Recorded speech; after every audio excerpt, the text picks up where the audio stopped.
Hello' guys, মই আজি মোৰ ঘৰতে এটা বস্তু দেখাব লৈছোঁ। মই কেনেকৈ মাছ পুহিছোঁ ঘৰত। কাৱৈ মাছ, শিঙি মাছ, মাগুৰ মাছ, গৰৈ মাছো হৈছে ইয়াত। মই দেখাব লৈছোঁ, 1 মিনিট ৰ'ব চাব। মই প্ৰথমত এইটো কৰিবৰ কাৰণে বহুত মানুহৰ লগত কথা পাতিছিলোঁ, কিন্তু চবেই অক্সিজেনৰ কথা কয়। অক্সিজেনৰ এটা পাম্প লাগিব, কিবা কিবি এনেকৈ ধৰণৰ কথা কৈছে।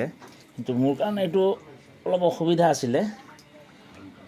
মই এতিয়া চাওক, আপোনাক দেখাই আছোঁ। এই দানা দিছোঁ চাওক। এয়া আজি এই মাহৰ 24 তাৰিখ হোৱাৰ লগে লগে 3 মাহ হ'ব। এতিয়া এক প্ৰকাৰে খাবলৈ অৱস্থা হৈ গৈছে কাৱৈ মাছখিনি। আপোনালোকে চাব পাৰিছে, ভালকৈ দেখুৱাই দিছোঁ। এয়া চাব পাৰিছেনে? চাওক, মোৰ টেংকিটো বেছি ডাঙৰ নহয়। ইয়াত মই 650 কাৱৈ এৰিছোঁ, আৰু মাগুৰ মাছ আছে, শিঙি মাছ আছিলে, আৰু আপোনাৰ গৰৈ মাছ আছিলে। টেংকিটো চাওক কিমান ডাঙৰ, বেছি ডাঙৰো নহয়। ইফালে ধৰি লওক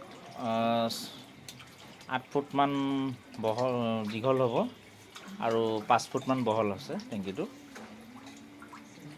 আৰু ইয়াত এটা ছিষ্টেম কৰিছোঁ কি, মই ইয়াত এটা পাইপ লগাইছোঁ। পাছত চাওক, এই পাইপটো লগাই পেলাই মই ইয়াত ফুটা কৰি দিছোঁ। যিটো এমনিয়া মাছৰ মলটো যিটো হয়, সেইটো গেছ হয়, সেইটো কি কৰোঁ মানে বস্তুটো ওলাবৰ কাৰণে এনেকৈ ছিষ্টেম এটা ৰাখি দিছোঁ।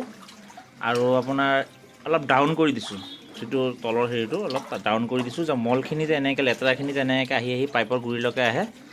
আৰু ইয়াৰ পিছত মই এটা ছিষ্টেম কৰিছোঁ। তাৰপিছত মই কি কৰোঁ, প্ৰত্যেক ৰাতি মই এনেকৈ পানীটো এনেকৈ অলপমান লৰাই দিওঁ জোৰেৰে। লৰাই দিলে কি হয়, মলখিনি আহি এই ডাউনখিনিত আহি ইয়াত জমা হৈ যায়। আৰু ৰাতিপুৱা মই আৰ্লি মৰ্ণিং উঠি পেলাই কি কৰোঁ, সদায় এই 5 ছেকেণ্ডমান যেতিয়া এনেকৈ এইফালে ছিষ্টেম ৰাখিছোঁ যে ওলাবৰ কাৰণে, এইফালে পানীটো ওলাই যায়। আৰু 5 ছেকেণ্ডমান ৰখাৰ লগে লগে প্ৰথম অলপ ভাল পানী ওলাব, ওলাই পেলাই এটা ঝাটকা দিব, চব লেতেৰা ওলাই যাব। ওলাই যোৱাৰ পিছত চাফা পানী আহিব, তেতিয়া অফ কৰি দিলে হ'ল। আৰু মই ধৰক প্ৰত্যেক দেওবাৰে পানীটো সলাওঁ।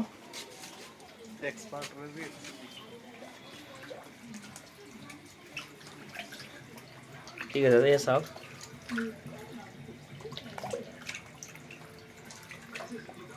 আপোনালোকেও কৰিব পাৰিব ঘৰত, খৰচা একদম কম খৰচা। দানা ধৰক গডৰেজৰ দানা আনো মই 1000 টকাত, মই 15 কেজি দানা পাই যাওঁ। 15 কেজি দানা আনিলে মোৰ 3 মাহ আৰামত যায়গৈ। খৰচা তেনেকৈ একো নাই, কিন্তু লাভৱান হয় এইটো হেৰি কৰি। মই আগত মাগুৰ পুহিছিলোঁ।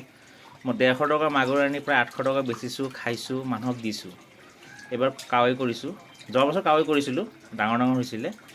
ঠাণ্ডাত অলপ অসুবিধা হয়, কি অলপ মেডিচিন ইউজ কৰিব লাগে, যেন ঠাণ্ডাত মানে অলপ মাছৰ গাত ঘাঁ চাহ হ'ব পাৰে, কিন্তু এতিয়া কোনো প্ৰব্লেম নাই। ঠিক আছে, ধন্যবাদ।